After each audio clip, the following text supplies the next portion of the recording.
Asia cup 2025 లో super 4 కు qualify అయిన టీమ్స్ గురించి ఈ వీడియోలో అయితే చూద్దాం. టోటల్ 8 టీమ్స్ అయితే పార్టిసిపేట్ చేసినాయి ఈ 2025 ఏషియా కప్ లో. సో అందులో నుంచి 4 టీమ్స్ అయితే సూపర్ 4 క్వాలిఫై అయినాయి. ముందు గ్రూప్ ఏ నుంచి చూసుకుంటే ఇండియా అండ్ పాకిస్తాన్ సెలెక్ట్ అవుతాయి. గ్రూప్ 2 నుంచి శ్రీలంక అండ్ బంగ్లాదేశ్ టీమ్స్ అయితే సెలెక్ట్ అయినాయి సూపర్ 4 కి. Present second best Asian team గా పరిగణించే ఆఫ్ఘనిస్తాన్ టీం అయితే గ్రూప్ స్టేజ్ లోనే ఎగ్జిట్ అయిపోయారు.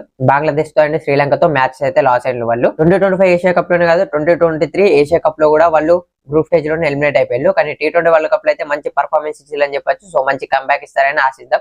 సూపర్ 4 క్వాలిఫై అయిన టీమ్స్ లో India 8 times Asia cup win అయితే, Sri Lanka 6 times Asia cup win అయ్యారు, పాకిస్తాన్ 2 టైమ్స్ అయితే విన్ అయ్యారు ఏషియా కప్. సో 16 ఎడిషన్స్ జరిగితే 16 కప్స్ కూడా ఈ 3 టీమ్స్ మధ్యలో ఉన్నాయి. సో సూపర్ 4 లో ఓన్లీ ఛాంపియన్షిప్ గెలవని టీం చూసుకుంటే బంగ్లాదేశ్ అని చెప్పొచ్చు. సో 2025 అందరు న్యూ ఛాంపియన్స్ వస్తారు కాబట్టి బంగ్లాదేశ్ ఏమైనా సర్ప్రైజ్ చేసి ఏషియా కప్ లో విన్ అవుతారు అనుకున్నారా లేదా కింద కామెంట్లు అయితే చెప్పండి. ఇక ఏషియా కప్ సూపర్ 4 టీమ్స్ గురించి చూసుకుంటే ఇండియా 3 మ్యాచ్ ఆడితే 3 మ్యాచెస్ కూడా విన్ అయ్యారు, పాకిస్తాన్ 3 మ్యాచ్ ఆడితే 2 మ్యాచెస్ విన్ అయ్యారు, ఇండియాతోని 1 మ్యాచ్ అయితే లాస్ అయ్యారు. గ్రూప్ బి నుంచి చూసుకుంటే శ్రీలంక 3 మ్యాచ్ ఆడితే 3 మ్యాచెస్ విన్ అయ్యారు, బంగ్లాదేశ్ 3 మ్యాచ్ ఆడితే 2 మ్యాచెస్ విన్ అయ్యారు, 1 మ్యాచ్ అయితే శ్రీలంకతో లాస్ అయ్యారని చెప్పొచ్చు. ఇక సూపర్ 4 అయితే సెప్టెంబర్ 20 నుంచి అయితే స్టార్ట్ అయిపోతున్నాయి. ఫస్ట్ మ్యాచ్ అయితే శ్రీలంక వర్సెస్ బంగ్లాదేశ్.